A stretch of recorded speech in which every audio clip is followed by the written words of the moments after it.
L'Ukraine tire et marque 3 fois, réalisant un incroyable triplé d'attaques. L'Ukraine a percé les défenses aériennes russes, comme un couteau dans du beurre. La dernière ligne de défense russe a été brisée, et l'Ukraine a déchaîné un enfer qui a anéanti des défenses aériennes russes qui n'auraient jamais dû exister. Maintenant, elles ont disparu pour toujours, et la Russie doit faire face au fait qu'elle est la plus vulnérable que jamais, avec ses défenses effacées de la carte. Et tout a commencé avec l'unité Alpha de l'Ukraine, qui fait partie du SBU, ou Service de sécurité de l'Ukraine. L'unité Alpha a passé les 2 dernières années à mener une vaste campagne visant à paralyser les défenses aériennes de la Russie. Ces attaques ont préparé le terrain pour le dernier triplé ukrainien, que nous aborderons après avoir expliqué l'importante aide apportée par l'unité Alpha aux attaquants ukrainiens. Les exploits de l'unité Alpha sont rapportés par Euromaidan Press via un message Telegram publié par le SBU. Rien qu'en 2025, l'unité Alpha a réussi à détruire environ la moitié de tous les systèmes de défense aérienne, Pantsir S1 de la Russie, dont le coût est compris entre 15 et 20 millions de dollars par unité. C'est un important manque à gagner pour le budget militaire russe. Plus important, la destruction de nombreux systèmes de défense aérienne russes a ouvert des couloirs aériens plus sûrs en Ukraine et en Russie. L'Ukraine utilise ces couloirs pour frapper l'arrière russe et affaiblir les offensives sur le front, explique le SBU, précisant que le Panzer S1 est l'un des systèmes de défense aérienne russes les plus efficaces contre les drones de frappe à moyenne et longue portée, élément majeur de l'arsenal ukrainien. La destruction systématique des Pantsir vise à percer la défense aérienne ennemie et créer des couloirs pour frapper des cibles en profondeur à l'arrière, selon le SBU. Cela permet aux forces de défense ukrainiennes d'agir efficacement contre les bases, entrepôts, aérodromes et autres installations ennemies. Imaginez un match de football. La Russie a installé une défense et un gardien pour empêcher l'Ukraine de marquer. La seule façon de mettre le ballon au fond des filets une fois, sans parler des 3 fois dont nous allons parler dans un instant, c'est de trouver dès maintenant un moyen de contourner ces défenses. L'Ukraine aurait pu effectuer des combinaisons de passes complexes, obligeant la défense russe à se déplacer en permanence, jusqu'à ce qu'une ouverture temporaire se crée pour permettre une frappe au but, mais l'Ukraine ne l'a pas fait. Au lieu de cela, elle a simplement foncé à travers les défenseurs, les éliminant complètement du jeu pour se retrouver avec autant de tirs libres au but qu'elle pouvait le souhaiter. L'analogie avec le football s'effondre quand la défense russe est littéralement réduite en miettes. Et réduite en miettes est le terme parfait à utiliser. Le SBU ne se limite pas à dire que la Russie a perdu la moitié de ses Panzersun. Il dispose de preuves filmées par les drones de l'unité Alpha, ayant détruit autant de systèmes de défense aérienne majeurs russes. Publié sur YouTube par Euromaidan Press, la vidéo montre la même chose encore et encore. Le drone ukrainien descend sur cette cible Panzer S1. Le système de défense aérienne, censé être capable d'abattre des drones, ne voit jamais ce qui arrive, souvent parce que les drones volent si bas que le Panzer ne peut rien y faire. Impact après impact, des dizaines de Panzers 1 sont détruits dans les couloirs aériens sécurisés ouverts par l'Ukraine, offrant ainsi des opportunités de tir pour son triplé. Chacune des frappes dans ces images est importante pour l'Ukraine. Le Panzer 1 est aussi important pour la Russie que le prétend le SBU. Selon Army Recognition, le Panzer S1 est un système de défense aérienne mobile à moyenne portée qui peut être rapidement transporté là où il est nécessaire. À l'arrière d'un camion, Ural, 5323 de 10 tonnes. Ce camion peut parcourir jusqu'à 800 km, soit environ 497 miles. Il transporte un système de défense aérienne avec des missiles d'une portée de 12 km, 7,4 miles, et un canon de 30 mm, avec une portée comprise entre 0,2 et 4000 mètres, soit de 0,65 à environ 13 120 pieds. Le canon pourrait être le principal obstacle pour l'Ukraine concernant les frappes à moyenne et longue portée. Toutefois, le Panzer S1 peut être neutralisé si la défense aérienne est visée. Sa capacité à abattre des drones à seulement 0,65 pieds pose un problème majeur lorsqu'il vise une autre cible. Le Panzer S1 est sans doute le système de défense aérienne russe le mieux conçu pour abattre les drones bas et dangereux, utilisés par l'Ukraine. Ce système peut protéger troupes, installations militaires et centres de commandement. Et sa mobilité signifie qu'il est également capable de se déplacer avec les soldats et l'équipement qu'il doit protéger. N'oubliez pas les missiles. L'Ukraine recourt de plus en plus à des hybrides missiles-drones, tels que le Flamingo, pour viser des cibles russes. Les unités Panzer S1 tirent des missiles solaires et utilisent des canons pour contrer ces menaces, fermant ainsi une voie d'attaque pour l'Ukraine. En d'autres termes, c'est en quelque sorte un couteau suisse. Le canon vise les drones, tandis que les missiles interceptent d'autres missiles, et peuvent aussi abattre des appareils proches. Cela explique pourquoi le Panzer S-1 était une cible majeure pour l'Ukraine et l'unité Alpha. Maintenant, la moitié d'entre eux ont disparu. Rien que cela change tout. Et au fait, si c'est le genre d'analyse que vous voulez voir plus souvent, assurez-vous d'être abonné à The Military Show. Chaque semaine, nous analysons tout cela ainsi. Passons au triplé. Nous commençons dans la péninsule de Crimée, annexée illégalement, où les défenses aériennes russes Panzer S-1 sont très affaiblies. Une occasion s'est présentée de frapper un navire BK-16, que la Russie utilisait pour transporter des troupes de Crimée vers les territoires occupés d'Ukraine. Ce navire n'était pas une cible majeure pour l'Ukraine, mais il faisait partie du dispositif russe pour renforcer ses troupes dans les territoires occupés. Il est probable que beaucoup de ceux qui ont fait le trajet de la Crimée vers l'Ukraine à bord de ce navire se soient retrouvés en première ligne dans des endroits comme Donetsk. Ce navire ne fonctionnera plus jamais. Selon l'état-major général de l'Ukraine sur Facebook le 14 février, le navire a été touché avec succès lors d'une probable frappe de drone. L'état-major a confirmé l'attaque, précisant qu'elle s'inscrivait dans des mesures pour réduire le potentiel offensif russe. Et réduire le potentiel offensif, c'est précisément ce que l'Ukraine a fait, car le BK-16 est un facteur de problème pour l'Ukraine. D'après Naval Technology, ce navire est piloté par 2 personnes et peut transporter 19 passagers à destination. Il est aussi rapide, atteignant 42 nœuds, ce qui lui permet d'échapper à d'autres navires, voire aux drones maritimes que l'Ukraine aurait pu utiliser pour le détruire. La Russie emploie ce navire pour la patrouille côtière, le transport de personnel et les débarquements, faisant de lui un bâtiment très polyvalent. Le BK-16 constitue aussi une menace plus directe que le simple transport de troupes en zone de combat. La partie avant du pont supérieur du navire a été aménagée de façon à pouvoir stocker des drones de reconnaissance comme le Zala 421-16 EM russe. Il n'est probablement pas exagéré de supposer que cette même zone de stockage peut également être utilisée pour entreposer des drones FPV, et peut-être même des drones longue portée que la Russie utilise pour attaquer le territoire ukrainien. Les drones peuvent être lancés directement depuis le pont supérieur du BK-16, et ces drones, à condition qu'ils ne soient pas en mission aller simple, peuvent également être récupérés sur le pont, puis stockés pour une utilisation ultérieure. Tout patrouilleur ou drone ukrainien croisant ce navire devra affronter son armement. Le BK-6 n'est pas un navire de guerre puissant ni conçu pour l'être. Cependant, il est tout de même équipé d'un affût permettant l'utilisation de mitrailleuses de 7,62 mm et de 12,7 mm, ainsi que des lance-grenades automatiques AG-17 de 30 mm russes et des lance-grenades de 40 mm. Des dispositifs de lutte contre les mines peuvent également être installés sur le navire. Certaines variantes possèdent des missiles anti-char Cornet, potentiellement reconfigurables pour des attaques sur l'eau. L'Ukraine n'a pas précisé si elle avait frappé le BK-16 en mer ou dans son port. La seconde option semble la plus probable, montrant que les défenses aériennes russes n'ont pas suffi à protéger le port contre l'Ukraine. Pour la Russie, la perte d'un BK-16 ne serait pas énorme dans un autre contexte. Le pays possède toujours une marine massive avec plus de 740 unités, mais perdre un autre navire face à l'Ukraine est différent selon l'endroit où il se trouvait. On peut supposer sans risque que le BK-16 détruit appartenait à la flotte de la mer Noire, censée assurer la domination russe sur la mer. Cela donne son nom à la flotte. La flotte de la mer Noire a été humiliée par l'Ukraine.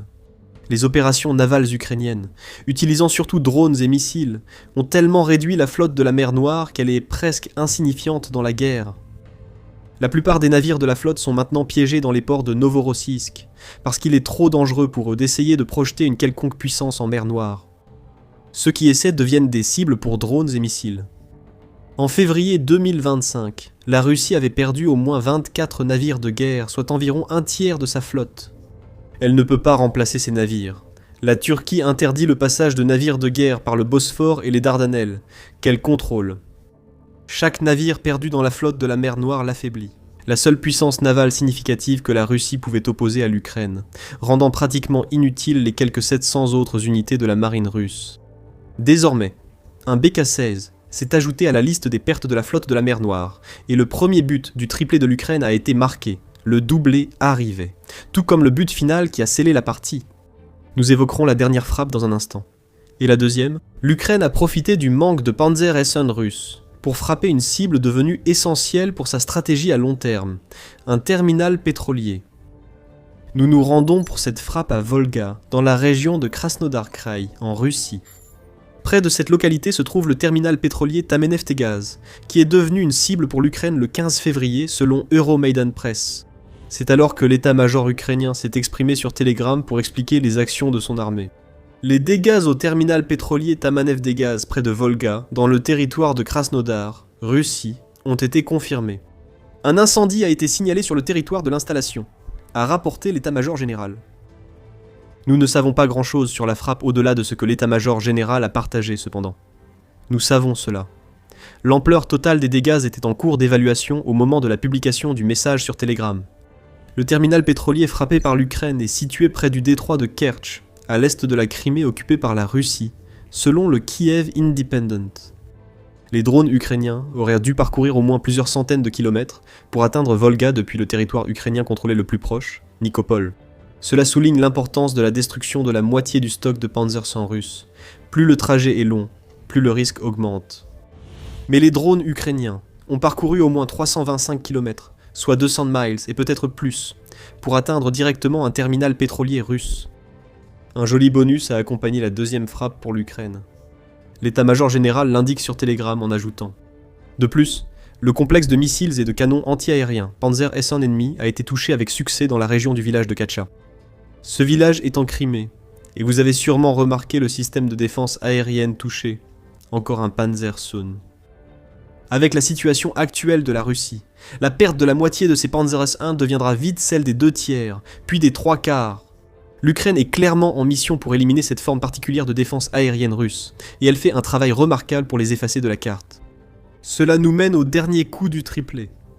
Si l'attaque sur le BK-16 était une puissante tête en lucarne, celle sur le dépôt de pétrole de Krasnar Krai était une glissade soyeuse dans le petit filet.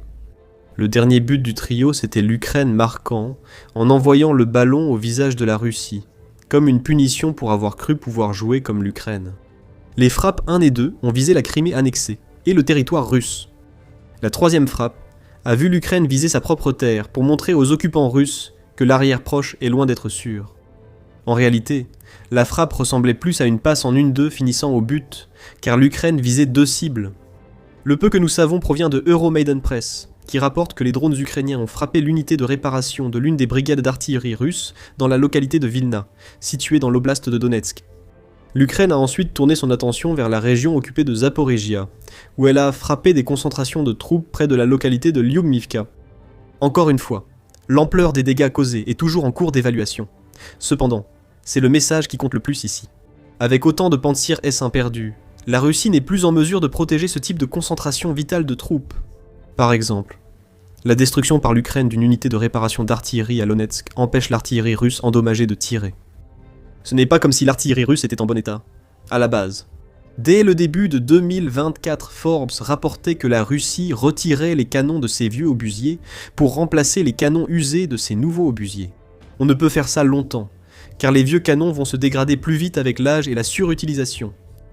La Russie est systématiquement démantelée sur le front, grâce à des frappes à l'arrière, rendues possibles par des groupes comme l'unité Alpha du SBU, ouvrant les couloirs aériens surutilisés désormais par les drones et missiles ukrainiens. La stratégie de l'Ukraine est brillante. La Russie n'a pas d'autre réponse que de rester là et de regarder, tandis que, encore une fois, plus de son équipement est détruit. Qu'est-ce que cela va signifier pour l'avenir de la guerre en Ukraine ?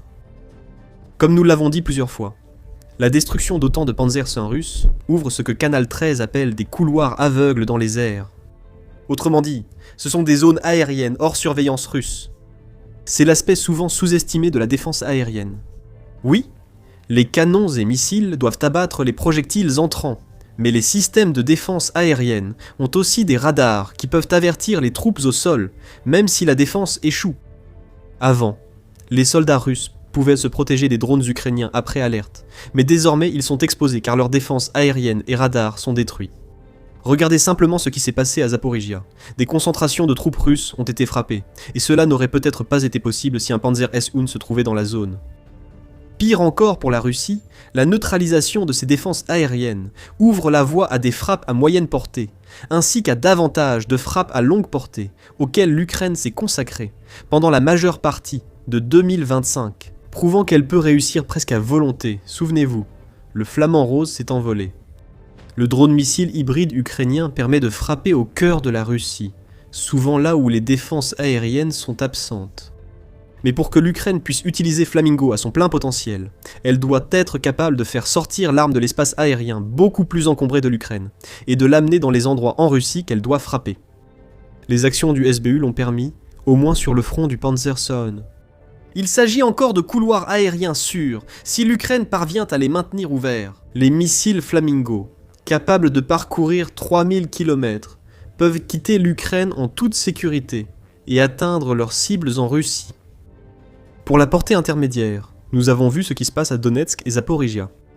L'Ukraine ne peut pas utiliser de drones FPV pour les frappes menées lors de son triplé dans ces régions occupées.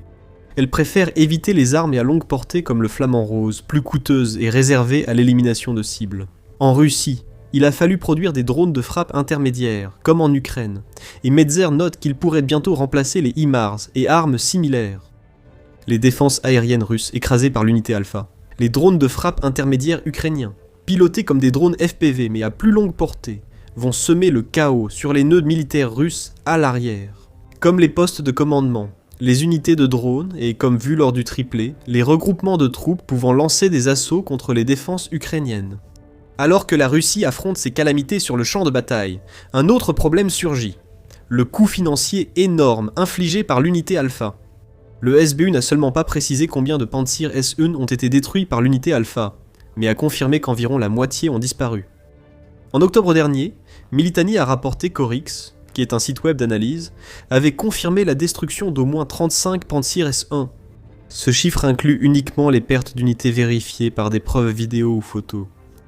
Même en prenant ce chiffre d'octobre, l'Ukraine a coûté à la Russie au moins 700 millions de dollars, rien qu'en Pantsir S1 sur un total de 4 milliards de dégâts causés par l'unité Alpha. Les défenses aériennes russes, en 2025, représentent un lourd fardeau financier à surmonter pour la Russie. Une grande partie des défenses aériennes russes a disparu. L'Ukraine est désormais prête à frapper plus loin et plus fort, dévastant l'arrière russe. Cela signifie que le triplé observé les 14 et 15 février sera sans doute suivi d'une opération de démolition contre l'opposition russe. Les producteurs et raffineurs russes sont inquiets. La frappe sur le terminal pétrolier, deuxième attaque ukrainienne de février, n'est que la partie visible de l'iceberg. La stratégie à long terme de l'Ukraine a perturbé un élément clé du secteur pétrolier russe. Découvrez lequel dans notre vidéo. Et si vous avez apprécié cette vidéo, assurez-vous de vous abonner à The Military Show pour recevoir régulièrement des mises à jour sur les derniers développements de la guerre en Ukraine.